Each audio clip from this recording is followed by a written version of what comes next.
Hi friends, ಇದು ಗೌರಿ ಹಬ್ಬದ mini log. ಅಂದರೆ August 26th mini log. Gauri ಹಬ್ಬ ಅಂದರೆ ಕಾಮನ್ ಆಗಿ ಎಲ್ಲರ ಮನೆಯಲ್ಲೂ ಬೆಳಗ್ಗೆನೇ ಬಾಗಿಲು ಪೂಜೆ ಇದ್ದೇ ಇರುತ್ತೆ. ಕೆಲವೊಬ್ರು 4 ಗಂಟೆ 3 ಗಂಟೆಗೆಲ್ಲ ಎದ್ದು ಮಾಡ್ತಾರೆ. ನಾನು ಬಂದು 5 ಗಂಟೆಗೆ ಎದ್ದು ಬಾಗಿಲು ಪೂಜೆ ಮಾಡಿದೆ.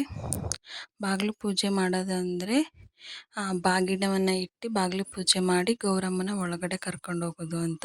ಕೆಲವೊಬ್ಬರು ಗೌರಮ್ಮನ ಕಳಸವನ್ನು ಇಟ್ಟು ಪೂಜೆ ಮಾಡಿ ದೇವ್ರ ಮನೆಯಲ್ಲಿ ಇಡ್ತಾರೆ. ಕೆಲವೊಬ್ಬರು ಗೌರಮ್ಮನ ವಿಗ್ರಹನೇ ಪೂಜೆ ಮಾಡಿ ದೇವ್ರ ಮನೆಗೆ ತಗೊಂಡೋಗಿಡ್ತಾರೆ.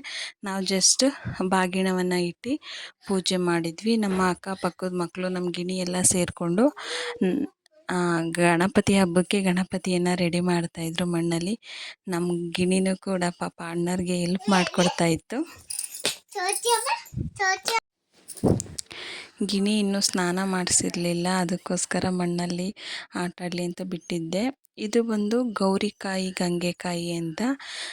ಇದು ಹಳ್ಳಿ ಕಡೆ ಸಿಗುತ್ತೆ. ಇದನ್ನು ದೇವ್ರ ಫೋಟೋಗೆ ಬಾಗಿಲು ತೋರಣದ ಜೊತೆ ಕಟ್ತಾರೆ. ಈ ಎಲೆ ಗೌರಿ ಹಬ್ಬಕ್ಕೆ ತುಂಬ ಶ್ರೇಷ್ಠವಾದದ್ದು ಈ ಗೌರಿಕಾಯಿ ಗಂಗೆಕಾಯಿ ಅಂತ ಹೇಳ್ತಾರೆ. ಮಕ್ಕಳು ಗಣಪತಿ ಆಲ್ಮೋಸ್ಟ್ ಕಂಪ್ಲೀಟ್ ಆಗೋಕ್ಕೆ ಬಂದಿದೆ. ನಮ್ಮ ಮನೆಯವರ ತಂಗಿ ಅಂದರೆ ನಮ್ಮ ಚಿಕ್ಕ ಮಾವನ ಮಗಳು ಗಣಪತಿಯನ್ನು ರೆಡಿ ಮಾಡ್ತಾ ಇದ್ದಾರೆ. ಮಣ್ಣಲ್ಲಿ ಸ್ವಲ್ಪ ರೆಡಿ ಮಾಡಿ ಅದು ಸ್ವಲ್ಪ ಒಣಗಾಕ್ಬಿಟ್ಟು ಆಮೇಲೆ ಬಣ್ಣವನ್ನು ಕೂಡ ಹಾಕಿದ್ರು. ಬಣ್ಣ ಎಲ್ಲ ಫಿನಿಶ್ ಆಗಿ ಗಣೇಶ ಯಾವ ರೀತಿ ಬಂದಿದೆ ಅಂತ ನಾನು ಗಣೇಶನ ಹಬ್ಬದ ಲಾಗಲ್ಲಿ ನಿಮಗೆ ತೋರಿಸ್ತೀನಿ.